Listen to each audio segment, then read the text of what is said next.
दोस्तों स्वागत है आपका इस चैनल पे। आईबीपीएस क्लर्क पीओ और एसओ के फाइनल रिजल्ट के बाद बात आती है document verification LPT and medical की। सो दोस्तों इस वीडियो में मोस्ट इंपॉर्टेंट 2 to 3 टॉपिक्स पे हम यहाँ पे बात करेंगे। सबसे पहले लिस्ट होगी जो डॉक्यूमेंट्स रिक्वायर्ड होंगे डीवी प्रोसेस के लिए।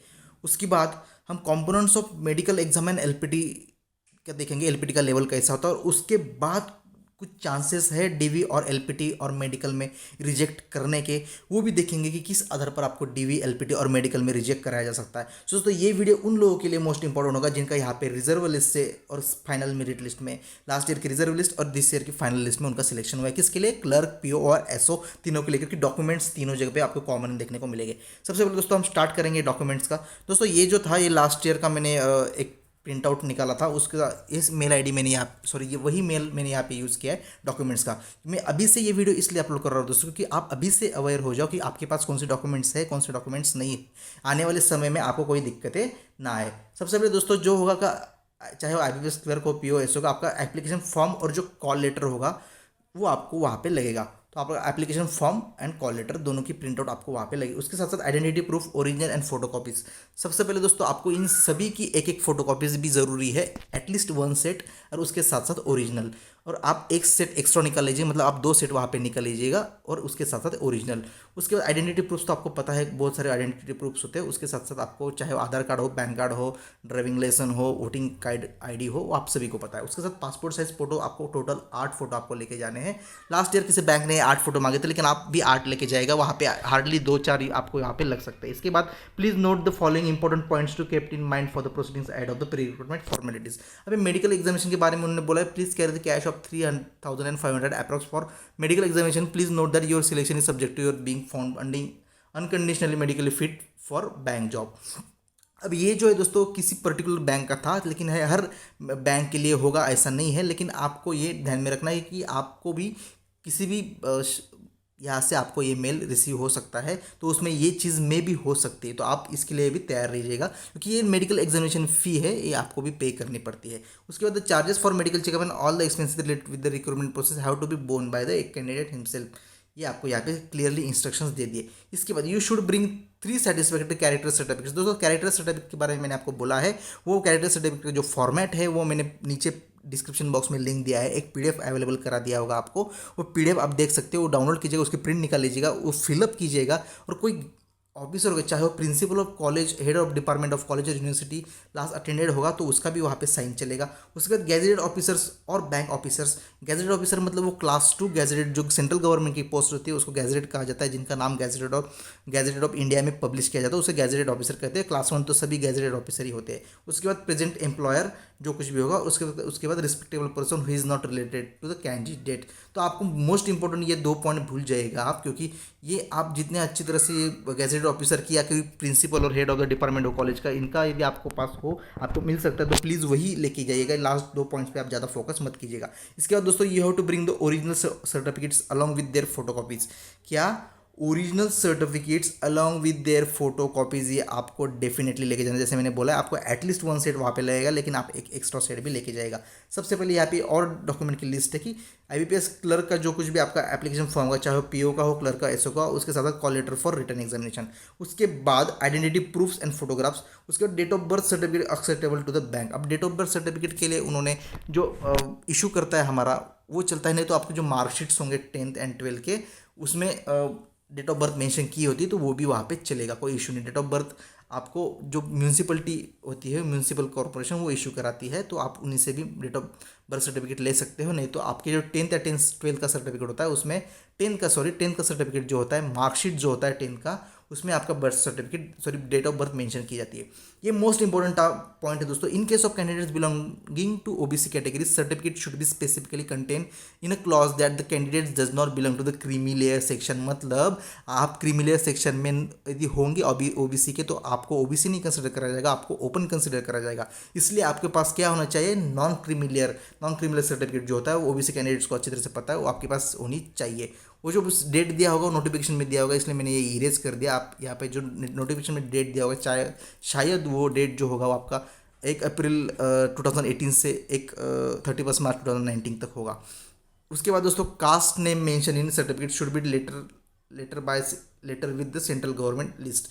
दोस्तों यहाँ पे सेंट्रल गवर्नमेंट लिस्ट बोला है मतलब क्या है कि आपको जो ओबीसी सर्टिफिकेट है दोस्तों वो सेंट्रल गवर्नमेंट के फॉर्मेट में होना चाहिए, not a state government format. क्योंकि ओबीसी के भी दो प्रकार है, स्टेट गवर्नमेंट में कुछ बंदे ओबीसी में आते हैं, वो सेंट्रल में नहीं आते, तो इसके इसीलिए सेंट्रल गवर्नमेंट और स्टेट गवर्नमेंट का ओबीसी सर्टिफिकेट अलग अलग होता है। एससी एसटी का अलग अलग क्यों नहीं होता? क्योंकि एससी एसटी की जो कास्ट स्टेट में है वही कास्ट सेंट्रल में भी एससी में ही जाएगी। लेकिन क्या है, कुछ बंदे स्टेट में ही एनटी में होते हैं, तो वो सेंट्रल में वो एनटी कास्ट ही नहीं है, तो वहाँ पे ओबीसी में कन्वर्ट हो जाते हैं। इसलिए सेंट्रल का ओबीसी अलग होता है और स्टेट का ओबीसी अलग होता है।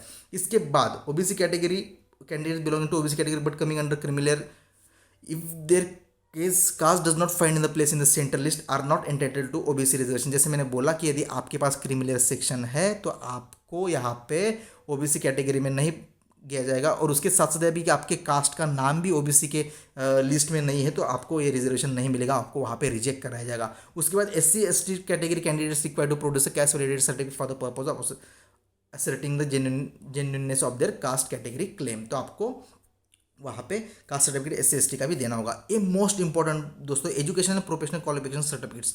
यदि आपके पास कोई प्रोफेशनल क्वालिफिकेशन सर्टिफिकेट्स हो, चाहे कंप्यूटर का हो चाहे और कुछ भी हो, तो वो आपको नेसेसरी सबमिट करना है यदि आपने वहाँ पे फॉर्म में मेंशन किया है। उसके बाद मार्कशीट्स दोस्तों, हाँ जी हाँ, आपको 10th एंड 12th के मार्कशीट्स भी वहाँ पे इंपॉर्टेंट है। 10th एंड 12th के मार्कशीट्स वहाँ पे लेके जाने हैं। उसके सर्टिफिकेट्स भी मिलते हैं, किसी स्टेट में सर्टिफिकेट और मार्कशीट दोनों मिलते हैं, तो दोनों आपको लेके जाने हैं। इसके साथ साथ दोस्तों वहाँ पे दिया है कि मार्कशीट्स ग्रेजुएशन के, एजुकेशनल मतलब बोला है, मतलब ये मार्कशीट, ये स्टार्टिंग का पॉइंट आप अच्छी तरह से पढ़े। Educational professional qualification certificates testimonies marksheets, मतलब एजुकेशनल मार्कशीट जो होंगे, चाहे आपकी डिग्री हो चाहे आपकी पोस्ट ग्रेजुएट किया हो। यदि आपके पास डिग्री है तो डिग्री के समझ लो 8 सेमेस्टर है, तो आपको 8 सेमेस्टर के 8 मार्कशीट वहाँ पे लगेगी। ऐसा नहीं कि आपको सिर्फ फाइनल ईयर का मार्कशीट लेके जाना है, आपको टोटल 8 सेमेस्टर जितने हुए, जितने आप अपियर हुए थे, जितने सेमेस्टर, उतने सभी सेमेस्टर के मार्कशीट आपको वहाँ पे इंपॉर्टेंट है। उसके साथ साथ जो डिग्री सर्टिफिकेट फाइनल ईयर का मिलता है वो भी आपके पास होना चाहिए। यदि आपके पास डिग्री सर्टिफिकेट नहीं है तो आप प्रोविजनल सर्टिफिकेट लेके जाइएगा। दोस्तों आपके पास प्रोविजनल सर्टिफिकेट भी नहीं है तो कोई इशू नहीं, हम बाद में उसके बारे में डिस्कस करेंगे आपको क्या करना चाहिए। इनमें से जो भी सर्टिफिकेट आपके पास नहीं होगा उसके रिगार्डिंग क्या करना चाहिए नहीं करना चाहिए, इसके रिगार्डिंग हम बाद में फाइनली बात करेंगे। इसके बाद क्या दिया है दोस्तों, डिग्री सर्टिफिकेट, चाहे ग्रेजुएशन और पोस्ट ग्रेजुएशन दोनों का बता रहा हूँ मैं। आपके पास ग्रेजुएशन भी किया है, पोस्ट ग्रेजुएशन भी किया है, लेकिन आपने यदि किसी बंदे ने पोस्ट ग्रेजुएशन किया है लेकिन वो फॉर्म में मेंशन किया है तो कोई बात नहीं, नेसेसरी सबमिट नहीं करना पड़ेगा, लेकिन आप सबमिट कर दीजिएगा, आपके बेनिफिट के लिए वो हमेशा रहेगा। उसके बाद original for verification to establish your eligibility presented prescribe by the bank, तो आपको ओरिजिनल के साथ साथ इनकी जेरॉक्स लेके जानी है, क्योंकि यहाँ पे ऊपर उन्होंने ऑलरेडी बोल दिया है कि देयर फोटोकॉपीज, तो आपको ये सब कुछ ओरिजिनल प्लस फोटोकॉपी के साथ साथ लेके जाना है। अब ये मोस्ट इंपॉर्टेंट पॉइंट ये है दोस्तों कि NOC from the present employer, जो बंदे ऑलरेडी ज्वाइन है तो उनके पास एनओसी सर्टिफिकेट प्रेजेंट एम्प्लॉयर उनका होना चाहिए with reference to the for references and previous employer if any. तो ये जो है ये आप पढ़ लीजिएगा, ये ज़्यादा इंपॉर्टेंट नहीं है, जिनके लिए इंपॉर्टेंट होगा वो यहाँ पे प्लीज़ पढ़ लीजिएगा। उसके बाद your appointment and confirmation thereafter is the bank in the bank is subject to your being found fully and unconditionally medically fit, मतलब आपको डीवी में भी फिट होना है, आपको डीवी के साथ साथ आपका मेडिकल और एलपीटी, यदि ये तीनों प्रोसेस आप क्वालिफाई कर जाते हो तभी आपको वहाँ पे जॉब मिलेगा। अब दोस्तों बात आती है कि हमें रिजेक्शंस क्या क्या देखने पर मिल सकते हैं यहाँ पे। दोस्तों रिजेक्शंस नहीं, सॉरी, कंपोनेंट्स, सबसे पहले हम कंपोनेंट्स देखेंगे, रिजेक्शंस बाद में देखेंगे। दोस्तों मेडिकल का जो कंपोनेंट्स होता है उसमें ज़्यादा से ज़्यादा आपको कुछ नहीं होता, ब्लड प्रेशर चेक होता है, हाइट चेक होता है, वेट चेक होता है, उसके बाद आपका बीएमआई चेक हो जाता है, आपका ईसीजी होगा, आपका यूरिन टेस्ट होगा, ये इतनी ही चीज़ें आपकी चेक की जाएगी। यदि किसी बंदे का कलर ब्लाइंडनेस का वहाँ पे मेंशन किया है इशू, तो उसको कलर ब्लाइंडनेस भी चेक किया जाएगा और आपकी शुगर लेवल भी चेक किया जाती है। तो sugar, urine test, blood pressure, height, weight and BMI, ये मेडिकल एग्जामिनेशन के कंपोनेंट्स है। और एलपीटी में दोस्तों, एलपीटी बहुत ईजी होता है, मैं आपको बताता हूँ। तो एलपीटी में आपको ज़्यादा टेंशन लेने की ज़रूरत नहीं है, एलपीटी बहुत ईजी लेवल का होता है, जिसमें आपको सिर्फ थोड़ी बहुत इंफॉर्मेशन होनी चाहिए, रीड, राइट एंड स्पीक, ये तीनों चीज़ें आनी चाहिए, मतलब बोलती भी आनी चाहिए, लिखती भी आनी चाहिए, पढ़नी भी आनी चाहिए, जो कुछ भी पर्टिकुलर लैंग्वेज है। क्या आपको एलपीटी में रिजेक्ट करा सकते हैं? डेफिनेटली दोस्तों रिजेक्ट नहीं करेंगे, सिर्फ आपका जो ज्वाइनिंग है वो 3 मंथ के लिए एक्सटेंड कर देंगे, और वो 3 मंथ आपको इसलिए दिए जाएंगे कि आप थोड़ा बहुत उस 3 मंथ में कुछ लैंग्वेज सीख लो। तो इसलिए दोस्तों एलपीटी में रिजेक्शन के चांसेस बहुत लेस है। दोस्तों रिजेक्शन के चांसेस जो बनते हैं वो मेडिकल एग्जामिनेशन में बनते हैं, वो भी बहुत रेयर केसेस में। लेकिन मेडिकल एग्जामिनेशन में मैंने 2-3 बार सुना है कि एक दो बंदे हैं जो डायबिटीज़ का जो टाइप्स होते हैं, डायबिटीज़ भी बहुत टाइप का होता है, टाइप 1, टाइप 2, टाइप 3। तो डायबिटिक यदि आपको है तो शायद आपका वहाँ पे रिजेक्शन हो सकता है, और कि कोई आपको डिफॉर्मेलिटीज़ होगी आपके अंदर, तो उसको उसके रिगार्डिंग आपको वहाँ पे रिजेक्ट कराया जा सकता है, और उसके साथ साथ कलर ब्लाइंडनेस की वजह से भी आपको रिजेक्ट कराया जा सकता है। ये 2-3 मेजर रीजन्स होते हैं, लेकिन ये बहुत लेसर, उसका परसेंटेज ऑफ रिजेक्शन जो है बहुत लेस है दोस्तों। इसके लिए आपको ज़्यादा डरने की ज़रूरत नहीं। अब बात आती है कि डीवी में आपको रिजेक्ट कराया जाएगा। दोस्तों बहुत इंपॉर्टेंट बात मैं यही बताता हूँ कि आपके पास यदि कोई भी यहाँ पे से डॉक्यूमेंट नहीं, बहुत बंदों का बोलना है कि हमारी ग्रेजुएशन अभी होगा या हमारा हो गया है, लेकिन लॉकडाउन की वजह से हमने डिग्री सर्टिफिकेट नहीं लिया, हमारे पास सर्टिफिकेट्स नहीं, तो हम क्या करें, हमारा रिजेक्शन हो सकता है, नहीं हो सकता है। दोस्तों किसी को भी डरने की ज़रूरत नहीं। आप बहुत नैया पार करके, इस मंजिल को पार करके आप यहाँ तक पहुँचे हैं, तो डेफिनेटली आपको इंस्टेंटली कोई भी रिजेक्ट नहीं करेगा। आपको एटलीस्ट कुछ ना कुछ समय दिया जाएगा। यदि आप डीवी के लिए जाते हो और मान लो कि आपको पास इसमें से कौन सा भी डॉक्यूमेंट नहीं है, तो क्या आपको वहाँ पे इतने जल्दी रिजेक्ट करा जाएगा? नहीं करा जाएगा, क्योंकि आपको एटलीस्ट समय दिया जाएगा कि आप ज्वाइनिंग, देखो डीवी का डेट अलग होगा, ज्वाइनिंग का डेट अलग होगा, बराबर। यदि समझ लो कि चलो डीवी, हम ये भी मान के चलते हैं कि चलो डीवी और ज्वाइनिंग एक दिन होगा, तो आपको एटलीस्ट 15-20 डेज का मौका मिल जाएगा कि आप जल्दी से जल्दी वो सर्टिफिकेट सबमिट करा दीजिएगा। यदि आपके पास डिग्री सर्टिफिकेट नहीं है, प्रोविजनल भी नहीं, तो डरने की ज़रूरत नहीं है। तो आपको ये अंडरटेकिंग देना है, एक अंडरटेकिंग की नॉर्मल एप्लीकेशन वहाँ पे लिख के लेते हो आप उनके पास से, नहीं तो उनके पास एक एप्लीकेशन रेडी होता है, उसमें सिर्फ डिटेल्स फिल करके आप नीचे देख देना पड़ता है कि आपके पास कौन से डॉक्यूमेंट नहीं, वो मेंशन कर देते हैं, और आपको लिखा जाया जाता है कि प्लीज़ वहाँ पे मेंशन कीजिएगा आप कितने तारीख तक वहाँ पे सबमिट करा सकते हो डॉक्यूमेंट्स, कितने तारीख तक सबमिट कर सकते हो, तो वो तारीख भी आपको मेंशन किया जाता है। यदि आपको पता है कि आपको ज्वाइनिंग के वक्त आप सबमिट करा सकते हो, तो सबमिट ज्वाइनिंग के बाद भी कर सकते हो। यदि आपके पास, आपको ये भी पता है कि मैं ज्वाइनिंग तक नहीं कर सकता हूँ, लेकिन ज्वाइनिंग के बाद कर सकता हूँ 15 दिन, तो 15 डेज का मौका भी आपको मिलता है। तो आपको डरने की बिल्कुल ज़रूरत नहीं, लेकिन जी हाँ, आपको अवेयर ज़रूर होना चाहिए। आपको अंडरटेकिंग में वो सब कुछ मेंशन कराना होगा कि जो डेट दिए उसके पहले तो आपको लेकिन डेफिनेटली सबमिट करना होगा। देखो दोस्तों, मैंने अभी तक किसी का सुना नहीं कि आपको किसी का एक छोटे छोटे माइनर डॉक्यूमेंट की वजह से या किसी एलपीटी में कुछ माइनर चीज़ों की वजह से आपका वहाँ पे रिजेक्शन हुआ है। दोस्तों रिजेक्शन मोस्ट इंपॉर्टेंट तभी होगा यदि आपके पास 2 इंपॉर्टेंट सर्टिफिकेट्स नहीं होंगे, और वो है कास्ट सर्टिफिकेट्स।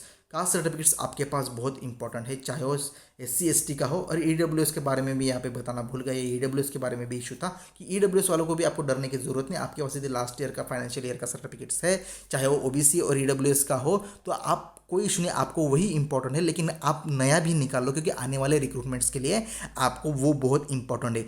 ये उसीलिए भी निकाल लो। और आपके मन में यदि कोई शंका कुशंका रह जाती है, तो कि मैंने नया निकालना चाहिए था और मुझे इसी की वजह से रिजेक्ट कराएगा, ऐसी कुछ भी इंस्ट्रक्शन, कुछ भी आपके दिमाग में हो, तो वो निकालने के लिए आप नया भी निकाल लो, कोई आने वाले दिनों में वो आपको बहुत हेल्प करेगा। सो आपके पास दोनों सर्टिफिकेट्स यदि पॉसिबल है तो आप दोनों सर्टिफिकेट्स आपके पास रखिएगा। ये किन के लिए बोल रहा हूँ मैं? EWS और OBC कैंडिडेट्स के लिए मैं इंस्ट्रक्शंस यहाँ पे दे रहा हूँ। सो दोस्तों आपको ज़्यादा डरने की जरूरत नहीं। दोस्तों ये हमने यहाँ पे बहुत सारे रीजंस आप यहाँ पे देख लिए कि आपको डीवी और एलपीटी में सिर्फ आपको यदि लैंग्वेज का नॉलेज नहीं होगा तो रिजेक्ट करा जाएगा। डीवी में कोई डॉक्यूमेंट हो तो आपको रिजेक्ट नहीं करा जाएगा, आपको समय दिया जाएगा। और मेडिकल में डायबिटीज़ वगैरह जो कुछ भी इंपॉर्टेंट चीज़ें होती है, कोई हाथ का डिसलोकेट हो गया, कुछ बहुत ज़बरदस्त डिफॉर्मेलिटीज़ होगी, तो भी आपको रिजेक्ट कराया जा सकता है। उसके बाद कंपोनेंट्स थे, वो भी हमने देख लिया। और एलपीटी का लेवल भी बहुत ईजी होता है। आपको 3 मंथ्स का, यदि आपके पास एलपीटी के लिए डिसक्वालीफाई हो जाता है, मतलब आपका एलपीटी अच्छा नहीं जाता, आपका नेगेटिव आता है स्कोर, तो आपको 3 मंथ्स का एक्सटेंशन दिया जाता है ज्वाइनिंग के लिए। तो दोस्तों ये इंपॉर्टेंट जितने भी टॉपिक्स थे मैंने यहाँ पे डिस्कस करने की कोशिश की है।